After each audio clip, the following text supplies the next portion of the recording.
assisted by Sister Lauren Scobie. And here the setting is going to be encouraging a Bible student to attend the meetings. So let's see how this Bible study is demonstrated. So we're having a new subheading, How Satan's will be removed. I'll read paragraph 13, okay?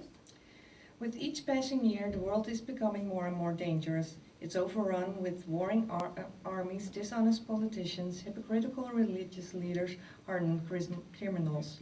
The world as a whole is beyond reform. The Bible reveals that the time is near when God will eliminate the wicked world during his war of Armageddon.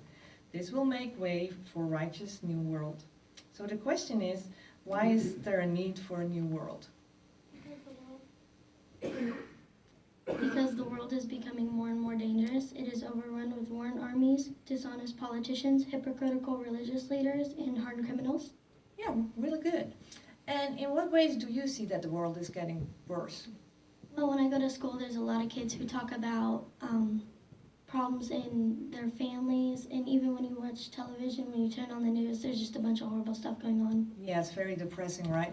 Well, let's see what is going to happen with that wicked world in Revelation 16, verse 14 through 16. Do you read that? Sure.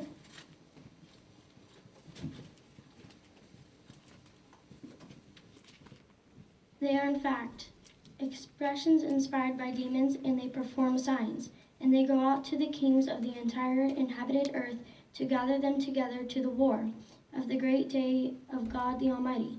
Look, I am coming as a thief.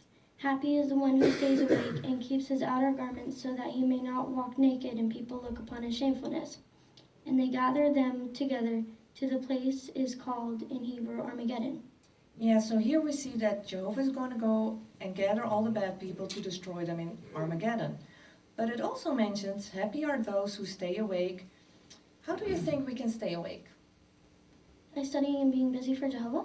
Yeah, really good. And while you're studying and you're making really good progress, and when I come, you are prepared, so I'm really happy with that. But what else can we do, you think, to stay awake? I guess you mean by going to the meetings? Yeah, that's right, because that is where everybody in Jehovah's organization gets his instructions and is encouraged to go on. Have you ever thought about going to the meetings? Yeah, I have, and I want to, but I feel it'd be really scary.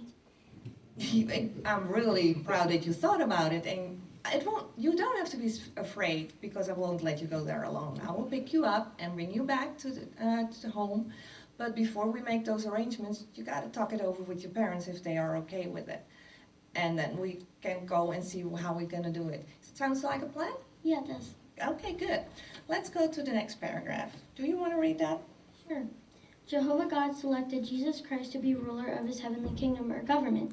Long ago, the Bible foretold, a child has been born to us, a son has been given to us, and the government will rest on his shoulder.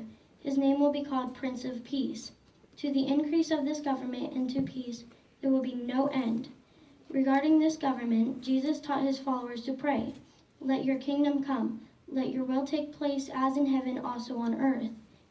And we will see later in this book, God's kingdom will soon remove all governments of this world, and it itself will replace of them. Then God's kingdom will usher in an earthly paradise.